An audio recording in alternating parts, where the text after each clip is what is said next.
Good morning, Lions, and happy Tuesday. So, I think most of you have heard by now that we have 2 weeks left. That's crazy.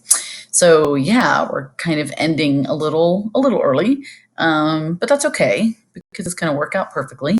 So, I will be changing that due date on the final moon project to May 1st. So, you won't really get to observe the moon for 3 full weeks. You'll get to observe it for 2 weeks and then just a few days. So I know today, Tuesday, you're turning in the birthday part, and then on May 1st, that last day that we are all together, you'll turn in the picture of the calendar that shows that you've been tracking um, the moon phase each night, and then the questions that go with that. So I know this is math, but I wanted to say that before I forgot, since it's Tuesday morning.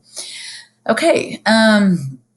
So this was kind of a variation, a review. I put 2% problems, and then down here I've got you multiplying and dividing fractions, and then a review of what we did on Thursday. Okay, so let's go over these two. These were tricky. I didn't mean to put a decimal there, but whatever. 104 has a decimal at the end of it anyway. So these were pretty tricky, but I've already worked them all out to make sure I can do them right. See, it shows all her work. See, oh. Okay, because I like to make sure I know what I'm doing when I'm going to do them for you guys. It's just like I do in class. Okay, so there was a couple of different ways you could have solved this first one. Because I have the percent, and it's telling me 48.5% of is, okay, I have the percent. I can do the simplest way, which is just multiplying by a decimal. So but I have to take my percent and turn it into a decimal. Okay, so in order to turn this into a decimal, I have to move it over 2 places, right? So now I would have, now you could do 104 times 0.485, right? But I don't know how you've been taught when you were taught to do long multiplication, but I really think it's smarter to put the 104 on the bottom because, first of all, I only have to multiply by a 4 and a 1. I don't have to multiply by 0 if I put it on the bottom. If you put this one on the bottom, you have to multiply by a 5 and then everything by an 8. And then it's like, well, even though you're going to be multiplying by a 0 at one point, whatever. So I'm not going to do it this way. I'm going to put my 485 at the top. And you can do that because we know the commutative property of multiplications is it doesn't matter which one you multiply first, right? I'm getting my glasses here because I can't read. Okay, so let's see, where's my work? Here it is. Okay, so multiplying 4 times 5 is 20, and I regroup my 2, right? 4 times 8, I didn't put my 2 there, sorry, is 32, and then 2 more is 34, so I put my 4 here, I regroup my 3. 4 times 4 is 16, and 3 more is 19. Now, I don't have to multiply by my 0, which is another reason I put 104 on the bottom. However, I do need to put this placeholder here to remind me to scooch over. So my next row shouldn't start here because this is my placeholder for that row. So you might want to put a whole row of zeros just to remind you that you had to put this placeholder here, if that helps you. Because when I start here with the 1, I need to put a placeholder here and a placeholder here. So my 1 doesn't need to start till way over here. So just be really, really, really careful that when you have a 0 in the middle that you make sure that you scooch over 2 spaces before you start this third number, or go ahead and put a row of zeros. Okay, so now I'm going to multiply by 1, which is really easy because I can just do 5, 8, 4. Ooh, I'm running out of space. It's kind of squishy. Okay, so I add down zeros, 4, 4, 10, and a 5. But I have 3 decimal places here. So I'm going to go 1, 2, 3. So then my answer is right here. It's kind of squishy, but it's 50.44. And I didn't want you to use a calculator for this because y'all have got to stay sharp on your multiplication skills. Now, you may have tried to do the fraction version. I hope you didn't. It's doable, but it's a lot more work. You would have had to turn this into a fraction. Okay, because 48.5% is 48.5 over 100 times 104. You could have put that under a 1. I mean, over a 1 because it's a whole number. You could have simplified these because 4 goes into both. It goes in here 25 times. It goes in here 26 times. Then you have to do, and I did it, you have to do the long multiplication. And I made some mistakes of multiplying this, and you get 101,261. Then you have to divide that by 26, and you come up with 50.444. It is actually repeating. So this was like a whole lot of extra work if you did. This was easier. So you could have done it this way as a fraction. Look at all the work I had to do. Or I just did this simple multiplication. So this was a lot less work. Came up with this answer.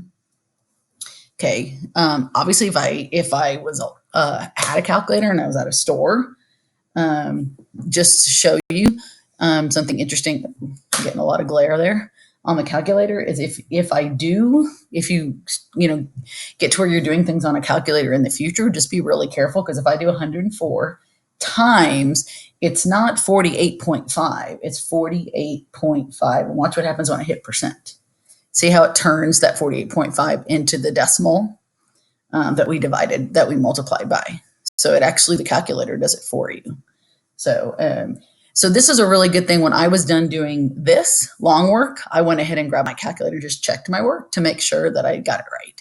So I don't mind you checking with a calculator, but you need to be doing this.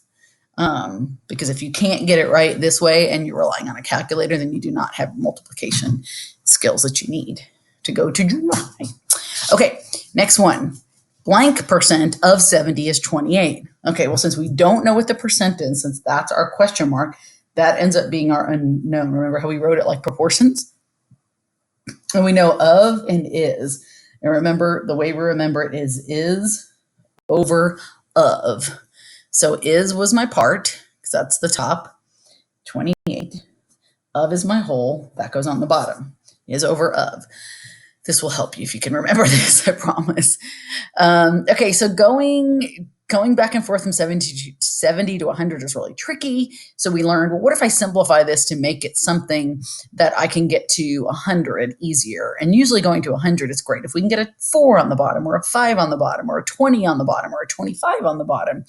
So I started thinking, I know that 12 is, if I divide it by 2, oops, I just threw that. If I can get, not divided by 2, if I divided this by 14 and get a 2, I started playing around and thinking, I wonder if 14 goes into 70. And so I kind of played around over there on the side, and I was like, oh, wait, yeah, it does. Actually, that's totally, it goes in there 5 times. Okay, so I'm going to go ahead and divide both of these by 14, and then I'm going to get 2/5. Now I can go from 2/5 to this really, really easy, right? Because I know that 5 times 20 gives me 100.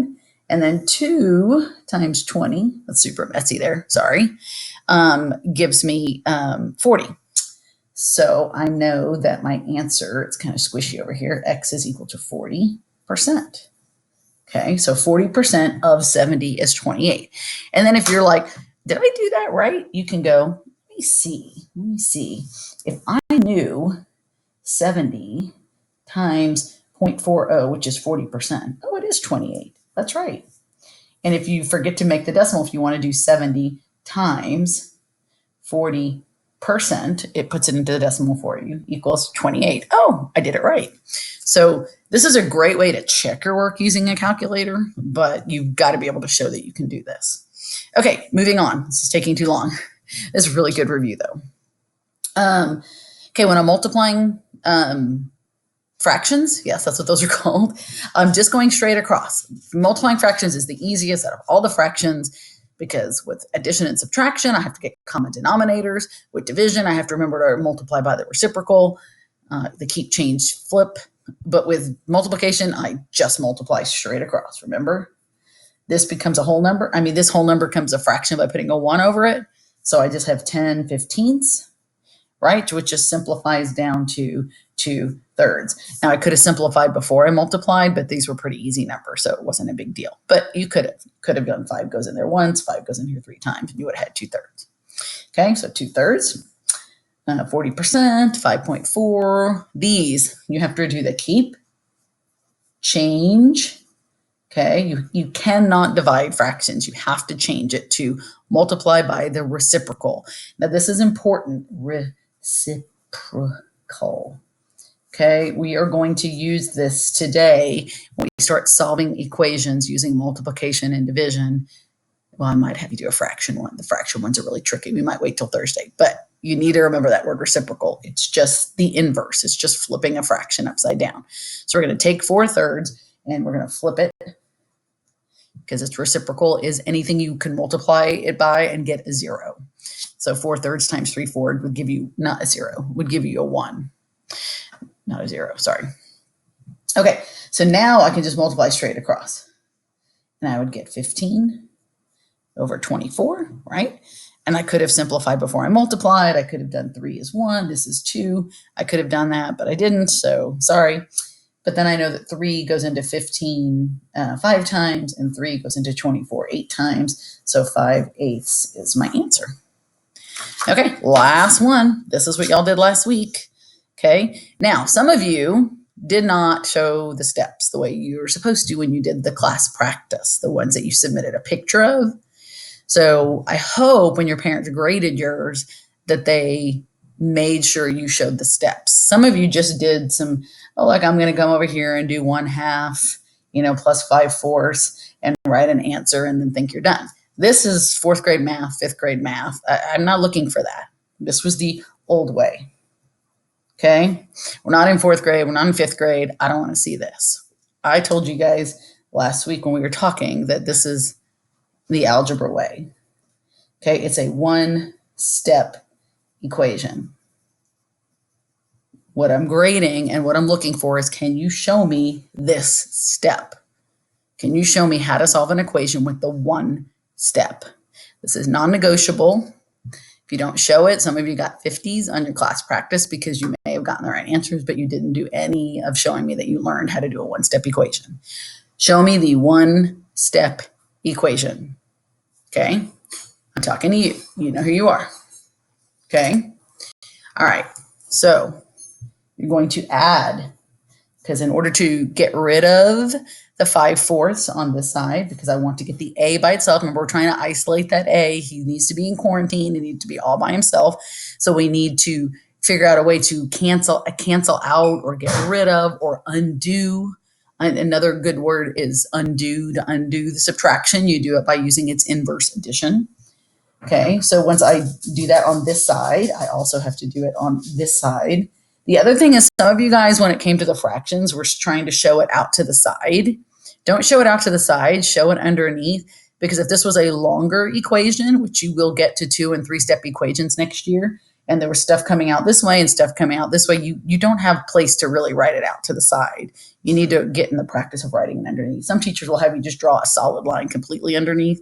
I usually just do 2 short lines if that's just preference. But either way, you're showing that this is an equation that you're solving going down. You bring your equal sign down, you bring your A down. These two are a 0 pair. A negative 5/4 and a positive 5/4 is 0. Okay, and then let's see here. Now I can't add 5. The only thing you might want to do out to the side is go ahead and show that you made a common denominator out to the side. So I'm just going to put, well, this is also 2/4.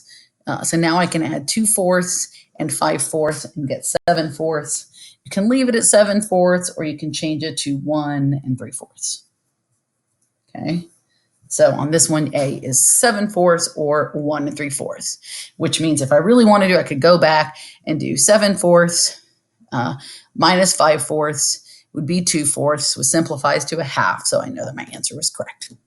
Okay. Hope y'all did well on these. Get ready. Make sure you've got your math book out because we're going to go into lesson 3. 12-3, where we're going to learn how to solve 1-step equations, but using multiplication and division. Have your book out, have your spiral out, go take a break if you need to, and I'll see you back in just a second. Bye.